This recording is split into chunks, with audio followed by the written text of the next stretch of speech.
మీ business ఏదైనా మీ ఊర్లో promotion చేయాలంటే అది సుమన్ టీవీతోనే సాధ్యం. ఇప్పుడే సంప్రదించండి. మధురవాడ ఫోటోగ్రాఫర్ సాయి తూర్పు గోదావరి జిల్లాలో అత్యంత దారుణంగా హత్య కావింపబడటం అందరికీ తెలిసిన విషయమే. అయితే సాయి కుటుంబానికి సరైన న్యాయం ఇంకా చేయలేకపోతుంది ఈ పోలీసు వ్యవస్థ. న్యాయ వ్యవస్థ అనేది వీళ్ళ ఆవేదన.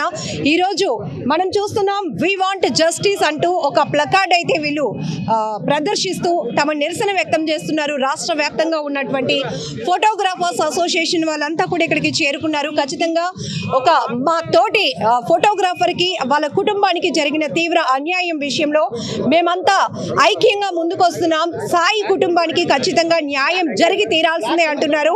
సో మనం చూస్తున్నాం ఇక్కడ ఏ రకంగా అయితే సాయి అత్యంత దారుణమైన పరిస్థితిలో హత్యకు గురైన సందర్భాలు మనందరికీ తెలుసు. తను ఎంతో ప్యాషన్గా ఈ ఫీల్డ్కి ఎంచుకున్నాడు. ఏంటంటే తనేంటో ప్రూవ్ చేసుకోవాలి అని ఈ రంగంలోనికి అడుగుపెట్టినటువంటి సాయి అతి చిన్న వయసులోనే ఇంకా ఎంతో ఫ్యూచర్ ఉంది. తను ఎంతో డిజైన్ చేసుకున్నాడు ఫ్యూచర్ని. సో అలాంటి పరిస్థితిలో మనం కూడా సాయి వాళ్ళ ఇంటికి వెళ్ళి వాళ్ళ సిస్టర్స్తో ఫ్యామిలీ మెంబర్స్తో కూడా మాట్లాడాం. వాళ్ళ ఆవేదన వాళ్ళ బాధ అన్నీ కూడా తెలుసుకున్నాం మనం.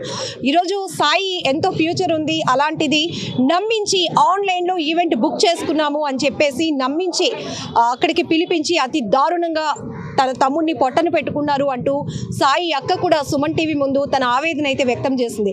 అయితే ఈరోజు విశాఖ బీచ్ రోడ్లో మనం చూస్తున్నాం ఫోటోగ్రాఫర్స్ అసోసియేషన్ మొత్తం వేలాదిగా అందరూ కూడా తరలి వచ్చి సాయి కుటుంబానికి న్యాయం చేయాలి అంటూ ముక్త కంఠంతో డిమాండ్ చేస్తూ ఉన్నారు. సార్ చెప్పండి, ఎటువంటి న్యాయం కోరుతున్నారు? ఇప్పటికే షణ్ముఖిని కూడా అదుపులోనికి తీసుకున్నారు, షణ్ముఖ్తో పాటు మరికొందరిని. కానీ ఇంకా ఏం డిమాండ్ చేస్తున్నారు? మేము ఇప్పటి వరకు సాయి గత నెల 26వ తారీఖున తనకి ఒక ప్రోగ్రాం ఇస్తామని నమ్మించి బుక్ చేసి ఆ ప్రోగ్రాం తనని అతి కిరాతకంగా, అంటే తన దగ్గర ఉన్న కెమెరాని తీసుకొని అతి కిరాతకంగా చంపిన విషయం అందరికీ తెలిసిందే. అయితే మేము న్యాయం కోరుకునేది ఇప్పుడు ఆ తల్లిదండ్రులకి మేము పూర్తి స్థాయిలో మా అసోసియేషన్స్ అందరం కూడా ఫోటోగ్రాఫర్స్ అందరం కూడా తన బిడ్డ లేని లోటుని చూసుకోవడానికి మేము సిద్ధంగా ఉన్నాం. కానీ ఇప్పుడు అతి చిన్న వయసులో ఇంత కిరాతకానికి ఒడిగట్టిన ఈ నిందితులను మాత్రం వాళ్ళని ఉరిశిక్ష తీయకుండా వదిలిపెడితే మాత్రం వాళ్ళ వయసులో ఇంకా రానున్న స్థాయిలో ఇంకెంత నేరాలు చేస్తారన్నది మా అభిప్రాయం అమ్మ. మాకు ఎట్టి పరిస్థితిలో మా సాయి వాళ్ళ కుటుంబ సభ్యులకు కానీ సాయి అంటే బిడ్డనైతే తేలాం, కానీ వాళ్ళకి నిజంగా వాళ్ళ కుటుంబానికి ఆదుకోవాల్సిన బాధ్యత అయితే ప్రభుత్వానికి అన్నిటికీ ఉంది. కానీ దీని మీద తీవ్ర స్థాయిలో ఎంక్వైరీ జరపాలి. దీని వెనక ఇంకెంతవరకు ఉందో ఏమైందో అన్నది పూర్తి ఆధారాలతో బయటపెట్టి అవన్నీ చేస్తే మాత్రం మేము అప్పటి వరకు ఈ దీక్షలు ఇలాగే కంటిన్యూ చేస్తాం. అమ్మ, ఇప్పటి వరకు మనం ఎన్నో నేర సంఘటనలు అయితే చూసాం, కానీ విశాఖ మధురవాడకు చెందిన ఫోటోగ్రాఫర్ సాయి విషయం చాలా దారుణం. అంటే తను ఒక ఈవెంట్ ఉందని ఇంట్లో ఇన్ఫార్మ్ చేసి వెళ్ళటం, ఆ తర్వాత తూర్పుగోదావరి జిల్లా, ఇక్కడ విశాఖకు చెందిన యువకుడు తూర్పుగోదావరి జిల్లాలో గోదావరి ఒడ్డున అటువంటి దారుణమైన పరిస్థితిలో ఉండటం అని ఈ కేసును అసలు ఎలా టేకప్ చేయాలి పోలీసులు కానీ న్యాయ వ్యవస్థ కానీ ఎట్లా? నమస్తే అండి, నా పేరు కృష్ణప్రసాద్. ఫోటో వీడియోగ్రాఫర్ల సంక్షేమ సంఘం ఆంధ్రప్రదేశ్కి వర్కింగ్ ప్రెసిడెంట్గా పనిచేస్తున్నాను. ఈ విషయం చాలా కిరాతకమైనదండి. ఈ రంగంలో అంటే ప్రభుత్వం మీద ఆధారపడకుండా ఫోటోగ్రఫీ రంగంలో మేము మా కాళ్ళ మీద మేము నించునే ప్రయత్నం చేస్తున్నాం. అలాంటి సమయంలో ఒక చిన్నారి అంటే సాయి ఒక చిన్న అంటే యంగ్ స్టేజ్లో ఉండి ఈ వృత్తిని నమ్ముకుని జీవనం సాగిస్తున్న సమయంలో ఇలాంటి పరిస్థితి జరగడం చాలా బాధాకరం. సో దీన్ని పోలీస్ యంత్రాంగం చాలా చాకచక్యంగా చాలా తొందరగానే నిందితులను పట్టుకోవడం అది చాలా అంటే మంచి విషయమే. కానీ ఇలాంటి అరాచకాలు మళ్ళీ ఫోటోగ్రఫీలో వృత్తిలో మనం నమ్ముకున్నాం మేము. ఇప్పుడు ఆ తల్లి వేదన చూస్తుంటే భరించలేని వేదన అండి. అలాంటి వేదన ఏ తల్లిదండ్రులకి ఏ అన్నదమ్ములకు కూడా రాకుండా ప్రభుత్వం కఠినమైన చర్యలు తీసుకోవాలని, ఫోటోగ్రఫీ రంగాన్ని కూడా ఒక వృత్తిగా ప్రభుత్వం స్వీకరించి మా ఫోటోగ్రఫీని కూడా ఫోటోగ్రఫీ రంగం మీద ఆధారపడి బ్రతుకుతున్న దాదాపు 2000 కుటుంబాలు ఆంధ్రప్రదేశ్లో ఉన్నాయండి. వారందరినీ కూడా 2 లక్షల కుటుంబాలు ఆంధ్రప్రదేశ్లో ఉన్నాయి. వాళ్ళందరినీ కూడా ఆదుకొని ఇలాంటి ఎటువంటి పరిస్థితుల్లో కూడా ఏ ఫోటోగ్రాఫర్కి అన్యాయం జరగకుండా ప్రభుత్వం కూడా కఠిన చర్యలు తీసుకోవాలని, పోలీసు వారు కూడా దీని మీద ఈ ఏదైతే నిందితులు ఉన్నారో వాళ్ళకి ఖచ్చితంగా ఉరిశిక్ష పడే వరకు వాళ్ళని విడిచిపెట్టొద్దని మా ఫోటో వీడియోగ్రాఫర్ల జేఏసీ తరఫున అందరి తరఫున కూడా మేము ప్రభుత్వాన్ని పోలీసు యంత్రాంగాన్ని కోరుకుంటున్నామండి. తనకొక ఈవెంట్ వచ్చింది, తనేంటో ప్రూవ్ చేసుకోవడానికి ఇది ఒక మంచి అవకాశం అని ఎంతో ఆశతో ఇంట్లో కూడా చాలా హ్యాపీగా 15 రోజుల పాటు షూట్ చేయడానికి వెళ్తున్నాను అని ఎంతో సంతోషంగా చెప్పి వెళ్ళిన సాయి తిరిగి రాలేదు ఇంకా. సో ఏంటి సార్ ఇలాంటి ఘటనలు జరుగుతున్నాయంటే ఎక్కడ గ్రౌండ్ లెవెల్లో ఎక్కడ కరెక్ట్ అవ్వాలి అంటే? చాలా దుర్మార్గం అమ్మ. చాలా పేద కుటుంబం. తండ్రి ఏమో ఆటో రిక్షా నడిపి కుటుంబాన్ని పోషిస్తున్నాడు. 2 అబ్బాయిలో ఈ అబ్బాయి మొదటివాడు. చాలా తెలివైన అబ్బాయి. ఆర్థిక స్థితికి మించి 15 లక్షలు పెట్టి కెమెరాలు కొని ఇచ్చారు. అందులో బాగా నైపుణ్యం సంపాదించాడు కాబట్టి ఆన్లైన్లో స్లాట్ బుక్ చేసి మీకు వారం రోజులు ఉపాధి చూపిస్తామని చెప్పి మోసం చేశారు.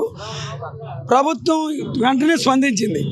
మా శాసనసభ్యులు వెంటనే స్పందించారు. వారందరికీ ధన్యవాదాలు. కాకపోతే పౌర సమాజం తరఫున ఒకటే డిమాండ్ చేస్తున్నాం, ఇటువంటి ఘటనలు పునరావృతం కాకుండా చర్యలు తీసుకోవాలి. రెండోది, దోషుల్ని కఠినంగా శిక్షించాలి. భవిష్యత్తులో ఇటువంటివి ఏమైనా ఒడిగడితే కఠినంగా శిక్షించింది అనేది వాళ్ళకి అర్థం అవ్వాలి. రెండోది, రాష్ట్ర ప్రభుత్వం తరఫున ముఖ్యమంత్రి గారు చొరవ తీసుకొని వాళ్ళ సహాయ నిధి నుండి ఈ కుటుంబానికి ఆర్థిక సహాయం చేస్తే కొంత వాళ్ళకి స్థిరోపాధి ఉపయోగపడుతుంది అనేది కూడా పౌర సమాజం డిమాండ్. ఏది ఏమైనా ఇది అతి కిరాతకమైంది. సమాజం చెప్పినట్టు వాళ్ళని ఉరి తీయడం న్యాయం కాదు. ఉరి అనేది ఒకసారి అయిపోద్ది. జీవితాంతం వాళ్ళని కఠినంగా శిక్షించాలి. వాళ్ళలో పరివర్తన రావాలి.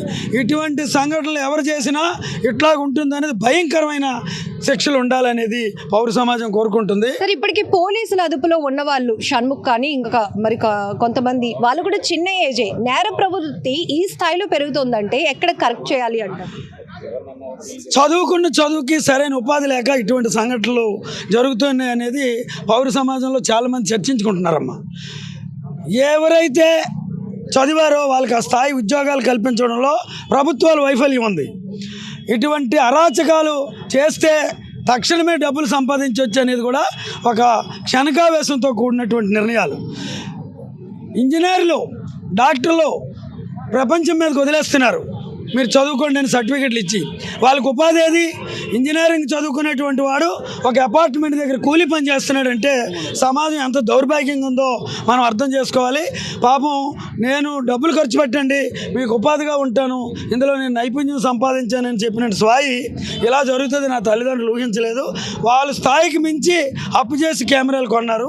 కెమెరాలు కొని ఏదో ఉపయోగపడతాడనే తరుణంలో కుటుంబం అతలాకుతలం అయిపోయింది. ప్రభుత్వం పెద్ద మనసు చేసుకొని ఎంతోమందికి ముఖ్యమంత్రి సహాయ నిధి నుండి మీరు సహాయం చేస్తున్నారు.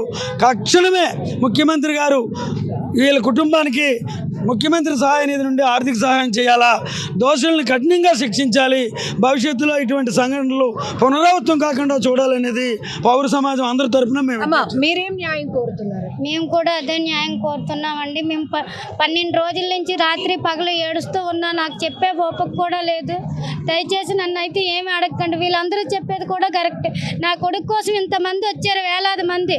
వీళ్ళు చూసైనా మీరు మాకు న్యాయం చేయండి. ఎటువంటి పరిస్థితుల్లోనూ కూడా వాళ్ళు భూమి మీద కై వదలకండి. నాలాంటి తల్లిదండ్రులు ఎంతమందో బాధపడతారు అలాంటి వాళ్ళు వదిలితే. ఆ రోజు సాయి ఏం చెప్పి వెళ్ళాడు మీతో? ఆ రోజు సాయి నాకు రాత్రి 7:47 ఫోన్ చేసి, అమ్మ వాళ్ళెవరో నాకు తెలియదు, వాళ్ళతో ఈవెంట్కి వెళ్తున్నాను, 15 రోజులు ఈవెంట్, నచ్చితే ఉంటాను లేకపోతే 2 రోజుల్లో వచ్చేస్తున్నా, నా ఫోను పని చేయకపోతే వేరే నెంబర్ పెట్టాను దానికి చెయ్యు అని చెప్పాడండి మా బాబు. అదేనండి లాస్ట్ నాకు చెప్పిన మాట. తర్వాత నా కొడుకు మళ్ళీ ఫోన్ చేయలేదు. నేను మళ్ళీ ఫోన్ చేస్తే ఫోన్ అవ్వలేదు. కలవలేదు కదా అని నేను ధైర్యంగా, అంటే అవ్వదు కదా అని ముందే చెప్పాడని ధైర్యంతో మరుసటి రోజు వేరే నెంబర్తో చేస్తే అది అవ్వలేదు. సాయంత్రం 6 వరకు అవ్వకపోతే అయ్యింది కానీ వేరే నెంబర్ వాళ్ళు లిఫ్ట్ చేయలేదు. తర్వాత 6 గంటలకు కూడా వాళ్ళది కూడా స్విచ్ ఆఫ్ వచ్చింది. నాకు కొంచెం భయం వేసి మంగళవారం నైట్ అయిపోయింది కదా, బుధవారం ఉదయమే మా అక్క చెల్లెలు అన్నదమ్ములతో మాట్లాడి పోలీస్ రిపోర్ట్ పెట్టామండి. అది మాకు తెలిసినంత వరకు. పెద్ద పెద్ద ఈవెంట్లు చేయాలి, తనేంటో ప్రూవ్ చేసుకోవాలి, తల్లిదండ్రులు కూడా మంచి పేరు తేవాలని తపనతో ఉన్నాడు అని మీ పాప కూడా చెప్పింది మాతో మాట్లాడు. చాలా తపనతో అండి. మా అబ్బాయి ఒక్కడే జమ్మూ కాశ్మీర్ అవన్నీ తిరిగి వచ్చాడండి. పండగ మొన్న సంక్రాంతి టైంలో 15 రోజులు అవన్నీ తిరిగి వచ్చాడండి. అమ్మ ప్రపంచం ఎంతో ఉంది అదంతా చూడాలని చెప్పాడండి నా కొడుకు. నాకు 4వ నెలలో ప్రపంచం అంతా చూపిస్తానన్నాడండి. ఇలాంటి ప్రపంచాన్ని చూపిస్తాడు అనుకోలేదండి. ఎక్విప్మెంట్ అది కూడా తనే కొనుక్కున్నాడమ్మా. తన ఎలా ఇంట్రెస్ట్ గా ఎట్లా పనిచేసేవాడు? తను వాళ్ళ మామయ్య గారిని గోల్డ్ అది అడిగి బ్యాంకులో పెట్టుకొని మా లోన్ తీసుకున్నాడండి, గవర్నమెంట్ లోను. అది వడ్డీ ఎక్కువైపోతుందని వాళ్ళ మామయ్య గారిని గోల్డ్ అది అడిగి అది బ్యాంకులో పెట్టుకొని కొనుక్కున్నాడండి. ఆ అప్పు ఇంకా అక్కడే ఉంది, బ్యాంకులోనే ఉంది, 8 లక్షల రూపాయల అప్పు. తల్లి, మీ కష్టం తీర్చలేనిది ఇలా చాలా మంది పిల్లలు క్షణికావేశానికి గురవుతున్నారు. అప్పనంగా డబ్బులు సంపాదించాలనే ఒక ఆలోచన. ఇక్కడ కూడా సాయి దగ్గర ఉన్నటువంటి కెమెరాలన్నీ లాక్కునే ప్రయత్నంలోనే ఇది జరిగే ఉంది. సో ఒక తల్లిగా మీరు ఇలాంటివి పిల్లలకి ఏం చెప్పాలనుకుంటున్నారమ్మా? ఈరోజు మీరు ఒక కడుపు కోతతో ఉన్నారు. అది పిల్లలకంటే పిల్లలు కూడా ఎప్పుడు కూడా తల్లిదండ్రులకి ఏ విషయం చెప్పకుండా బయటకు వెళ్ళకూడదండి. అమ్మ నేను పలానా ప్రదేశానికి వెళ్తున్నానని చెప్పి వెళ్ళటమే మంచిదండి. నా కొడుకు అక్కడికి వెళ్ళిన తర్వాత చెప్పాడండి, నాకు ఆ విషయం తెలియదు, అక్కడికి వెళ్ళాడని కూడా తెలియదండి. చాలా దారుణంగా నన్ను ఇచ్చేసారమ్మా అని చెప్పాడండి. సో సాయి ఫోటోగ్రాఫర్ సాయికి సంబంధించి ఖచ్చితంగా ఇంకా న్యాయం జరగాలి. ఇలాంటి దారుణమైన ఘటనలు మళ్ళీ పునరావృతం కాకుండా ఉండాలంటే గ్రౌండ్ రియాలిటీ ఏంటో తెలుసుకోవాలి.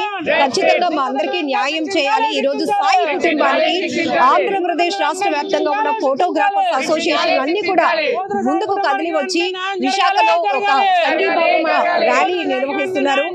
సాయి కుటుంబానికి జస్టిస్ కావాలి అంటే వీళ్ళంతా నినాదాలు చేస్తున్నారు. Camera person Shekhar, Lakshmi, Suman TV, Vizag.